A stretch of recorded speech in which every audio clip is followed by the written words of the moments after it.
صحابہ کرام رضوان اللہ کو علیہم اجمعین کو اللہ تک کا درجہ دے دیتے ہیں، اور بعض صحابہ کرام کو کسی خاطر میں نہیں لاتے، یعنی کسی صحابہ کو اللہ کا درجہ دیتے اور کسی صحابہ کو ادنا برابر بھی نہیں مانتے ہیں، نہیں لاتے۔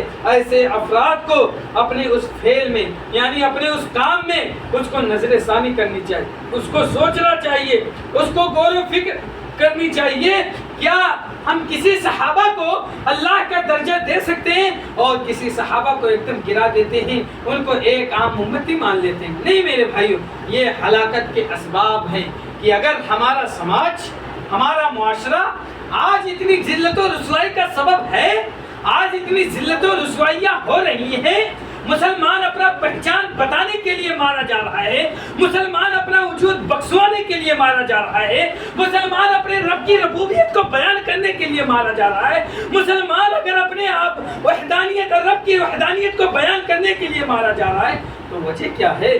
کیا ہم نے صحابہ کرام رضوان اللہ علیہم اجمعین کے واقعات کو نہیں پڑھے؟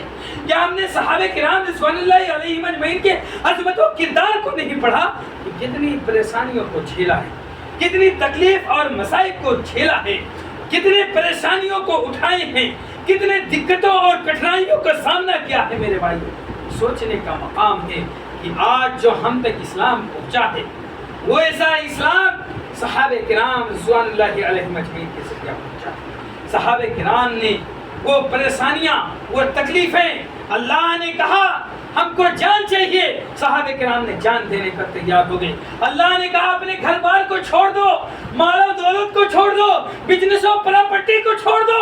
کہتے صحابہ کرام نے کہا ہم راضی ہیں، اللہ تعالیٰ ساری دنیا کو چھوڑنے کے لیے راضی ہیں، تیرے وحدانیت کے لیے، تیرے رب کی ربوبیت کے لیے۔ آج ہمارا حال یہ ہے، آج ہمارا مسلمانوں کا حال یہ ہے کہ آج ہم پراپرٹی بزنس بنانے کے چکر میں دنیا کو اپنا سب کچھ مان کر بیٹھ گئے ہیں۔ آج یہی وجہ ہے کہ آج ہم اپنا پہچان بنانا بھول گئے ہیں، آج یہی وجہ ہے ہمیں اپنے اسلام کا تعارف کرانا بھول گئے ہیں۔ آج اسلام نام لینے والے کو مارا جا رہا، سر عام کاٹا جا رہا ہے۔ کیوں؟ کیونکہ آج ہم نہ تو اللہ کے بتائے ہوئے طریقوں پر چل رہے ہیں، نہ نبی کے بتائے ہوئے طریقوں پر چل رہے ہیں، اور نہ صحابہ کو اپنا آئیڈیل اور نمونہ باندھنے ہیں کہ صحابہ کرام کے کردار کیا ہیں، ان کے مناقب کیا ہیں، ان کے فضائل کیا ہیں۔ آج لوگ دل ڈالے نہ سمجھتے ہوئے ایسے حالات میں صحابہ کو اپنا آئیڈیل نہ مان کر کے دنیاوی لوگوں کو آئیڈیل مان کر کے اپنی زندگیوں کو برباد کرتے ہوئے نظر آتے، اپنے آپ کو تباہیوں کے دہانے پر لے جاتے ہوئے نظر آتے۔ کہتے ہیں مسلمان بہت مارا جا رہا ہے، بہت کاٹا جا رہا ہے، فلاں جگہ مسجد توڑ دی گئی، فلاں جگہ مدرسے پہ تالا لگ گئی۔ کیوں؟ آخر وجہ کیا ہے؟ وجہ یہ ہے کہ تم نے اللہ اور اس کے رسول کے باتوں پر عمل نہیں کیا، صحابہ کے کردار کو پڑھا نہیں۔ صحابہ جیسا فَإِنْ آمَنُوا بِمِثْلِ مَا آمَنْتُمْ بِهِ فَقَدِ اهْتَدَوْا کے تحت تم اسی طرح ایمان لاؤ گے تو کامیاب ہو گئے جس طرح صحابہ کرام رضوان اللہ علیہم اجمعین نے لائے تھا۔ کیا آج ہمارا ایمان ویسا ہے؟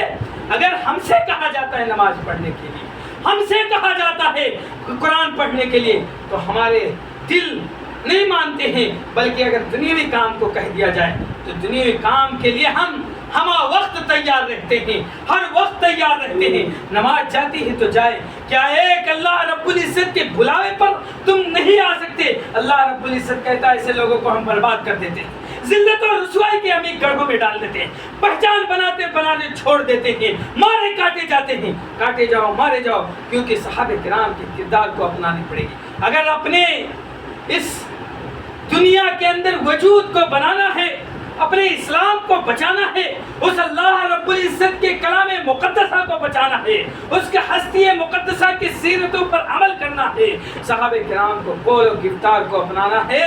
اپنا لوگے تو یہ ذلت و رسوائی ہمارے سروں سے ہٹ جائے گی، ایک معزز قوم بن جائیں گے۔ وہ معزز تھے زمانے میں مسلمان ہو کر، ہم خوار ہوئے تاریخ قرآن ہو کر کے۔ میرے بھائی